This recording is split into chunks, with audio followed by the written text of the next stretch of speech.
আমাদের বাংলাদেশে দেখি খুব ভালো সম্পর্কের ধরেন আমার আরেকজন বন্ধু, তার সাথে আমার খুব ভালো সম্পর্ক কিন্তু সম্পর্কটা ছিন্ন হয়ে গেলে মানে বাংলাদেশের বেশিরভাগ মানুষেরই এরকম একটা চরিত্র আছে যে সে আর ভালো না। তাকে খারাপ সে আমার সাথে নাই মানে সে ভালো না। তুই আমার দলে নইলে অন্য মানে হয় তুমি আমার নইলে অন্য কারোর না। হ্যাঁ, এই উই দে তে বিশ্বাসী। তো সেক্ষেত্রে জামাতে ইসলাম আমি তো ওনাকে যতটা ওনার নামটা আমাকে যদি জিজ্ঞেস করেন আমি বলতে পারব না। কিন্তু চুম্মা আমির হিসেবে উনি খুবই বিখ্যাত এখন বাংলাদেশে। যৌন নির্যাতন, নিপীড়ন শিশুদের করেন। শিশু থেকে মানে সমন্বয়কদেরও দেখি পেলেই উনি শরীরে বিভিন্ন স্পর্শকাতর জায়গায় হাত দেন। এটা আসলে অন্য কোনো দেশে হলে উনার শাস্তি হয়ে যেত। তো উনি আসলে যে এখানে বলছেন যে চাঁদাবাজির ব্যাপারটি বলছেন, আ মানে বোঝাচ্ছেন জামাত শিবিরের লোকজন চাঁদাবাজি করে না। কিন্তু তারা যে কি কাজ করে আমরা তো দেখি। গতকালকেও একটা ঘটনা পরশুদিন আ আ সীতাকুণ্ডতে একজন হিন্দু শিক্ষককে কিভাবে মানে এই জামাত শিবির, বিএনপি সবাই মিলেমিশে যে এরা অমুসলিমদের উপরে নির্যাতন চালাচ্ছে, চাঁদাবাজি করছে, গুন্ডামি করছে, তদবির বাণিজ্য করছে সবকিছুই তারা করছে। এবং সবাই আমরা এটা জানি। বিএনপি যেহেতু বড় দল তাদের অপরাধটা একটু বেশি দেখা যায়।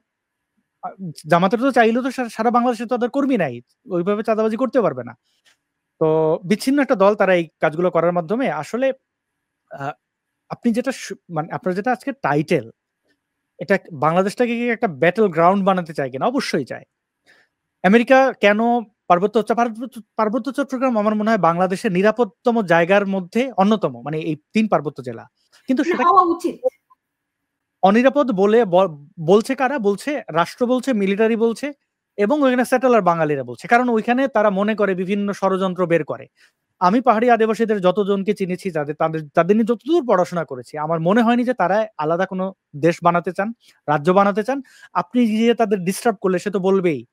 বাংলাদেশের হিন্দু ধর্মের মানুষরা যে ইন্ডিয়াতে পালিয়ে চলে যেতে বাধ্য হন। আর আপনি বলবেন অনেকে বলে তাদের ইন্ডিয়া তাদের মামুর বাড়ি। অনেকে তাদের দিল্লি তাদের আসল বাড়ি এটা বলে।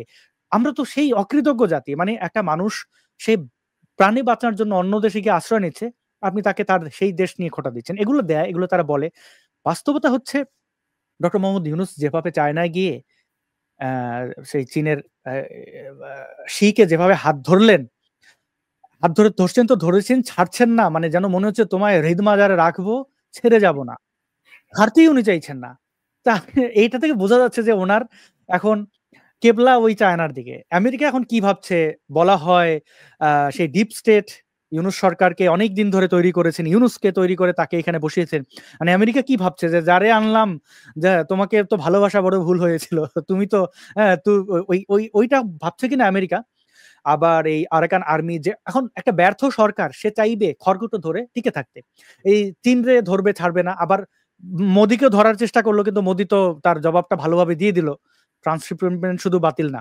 ওইখানে সংবাদ সম্মেলনে আমাদের বাংলাদেশের প্রেস উইং এর মিথ্যাচার নিয়ে তারা কড়া জবাব দিয়েছে এবং সেটা একদম গালে ঠাস করে থাপ্পড় মারার মতো।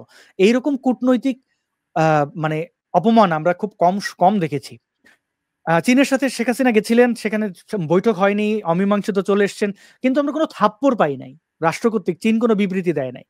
কিন্তু ভারত যেভাবে বিবৃতি দিচ্ছে, আমেরিকা এখন যা বলছে, অবশ্যই আমরা একটা রণক্ষেত্রের মধ্যে পড়ে গেছি। আমাদের সামনে কি আসছে? গৃহযুদ্ধের কথা তো সমন্বয়ক গোত্র অনেকদিন থেকে শুরুই করেছেন তারা গৃহযুদ্ধ হবে দিয়ে। এখন এটা কোন দিকে যায় সময়ের উপর ছাড়তে হবে কিন্তু পরিস্থিতি ভালো না বলে আমার প্রাথমিক বক্তব্য মনে হয়।